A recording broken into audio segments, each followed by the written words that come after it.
Hey everyone, this is Samsul Arifin Piyash and you are watching Noob Writer. Welcome to another vlog. এটা 4-5 মাস আগের একটা পুরান video.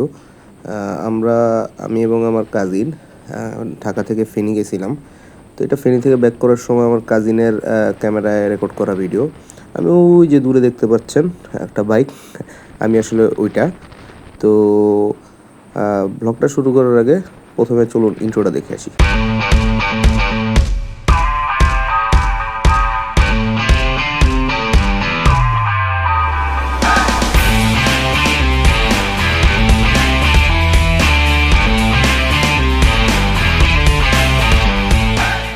তো যেটা বলতেছিলাম, ওই দূরের বাইকটা হলো আমার বাইক। আমি আর আমার কাজিন একসাথে ফেনী থেকে ঢাকার দিকে ব্যাক করতেছিলাম বিকালবেলা। তো আমরা এই ট্যুরটা আমার হলো তখনকার অবস্থায় সবচেয়ে লংগেস্ট ট্যুর, অ্যারাউন্ড 424 কিলোমিটার।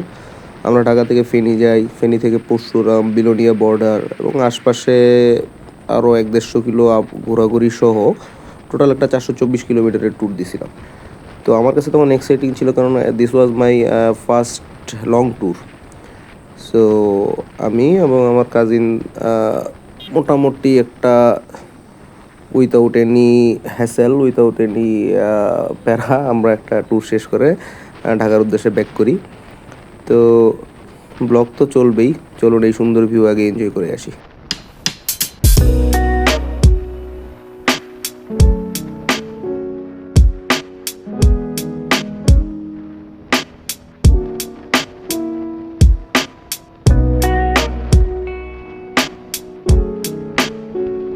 হাইওয়েতে এই লম্বা লরিগুলি ওভারটেকের সময় একটু সতর্ক থাকবেন, কেননা এগুলি আপনার নর্মাল গাড়ি থেকে যথেষ্ট লম্বা হয়। তো আপনি ক্যালকুলেট যদি ঠিকমতো করতে না পারেন, আপনার প্যারা হবে। তো আমার কাছে হাইওয়েতে সবচেয়ে বিপজ্জনক বিষয় হলো 1 নম্বরে আপনার অটো, 2 নম্বরে হলো আপনার এই হাইয়েস্ট গাড়ি আপনার হুটহাট করে থেকে আপনি চলে আসবে। কারণ আমরা এই রাইডটা ক্রুজ করতেছিলাম অ্যারাউন্ড 80 to 90 অ্যান্ড বেশিরভাগ সময় আমরা 85-ই ছিলাম। কিন্তু এই আপনার হাইয়েস্টগুলি এই রোডে মানে যখনই সুযোগ পাবে 100+ স্পিডে চলবে। তো আপনাকে এগুলি কোথা থেকে ক্রস করবে, এবং এগুলি আমি দেখি নাই যে প্রপার ইন্ডিকেটর বা প্রপার আপনার সিগন্যাল মেনটেন করে। হুটহাট করে চলে এসে ক্লোজ দিয়ে আপনাকে চলে যাবে। তো এটা আমি অনেক সিনিয়র রাইডাররাও সেম হাইয়েস্ট নিয়ে একটা প্রবলেম বলছে এই রোডে, কারণ প্রচুর হাইয়েস্ট চলে। এদের রাস্তা এই রোডে মুখস্থ, এরা অসংখ্যবার এই রোডে গেছে। তো এরা কিছু গিয়ে আসলে গুনায় ধরে না। তো হাইয়েস্ট থেকে সাবধান থাকবেন।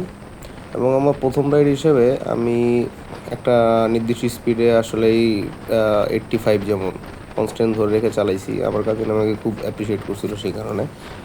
আর পরবর্তীতে 14 গ্রামের পরে আমরা আসলে তখন 100+ ক্রুজ করি, কেননা সন্ধ্যা হয়ে যাচ্ছিল।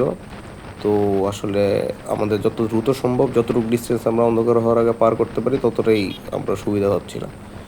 তো এই ট্যুরটা আমার কাছে অনেকটা লাগছে আমি ভিডিও গেম খেলতেছি, আর আমরা রাইডিংয়ের কোনো একটা ভিডিও গেম খেলতেছি, এবং আমার কাছে এটা স্মরণীয় হয়ে থাকবে প্রথম লং ট্যুর হিসেবে। তো আমার ব্যাগ পিছনে আমার কাজিনের ব্যাগ বাঁধা ছিল। তো ব্যাগটা আসলে একটু ডিস্টার্ব মনে হচ্ছিল কাজিনের, যে পড়ে যাবে। তো সেই কারণে তখন আমরা 14 গ্রামের আগে একটা জায়গায় সাইড করি। তো আমি চলে যাচ্ছিলাম, কাজিন হর্ন দিয়ে আমাকে ব্যাক করায়। তো আজকের ভিডিওটা এই পর্যন্তই। আপনাদের সাথে আমার একটা এক্সপিরিয়েন্স আসলে শেয়ার করতে ইচ্ছা করলো। তো দেখা হবে পরবর্তী কোনো ভিডিওতে, পরবর্তী কোনো সময়। খোদা হাফেজ।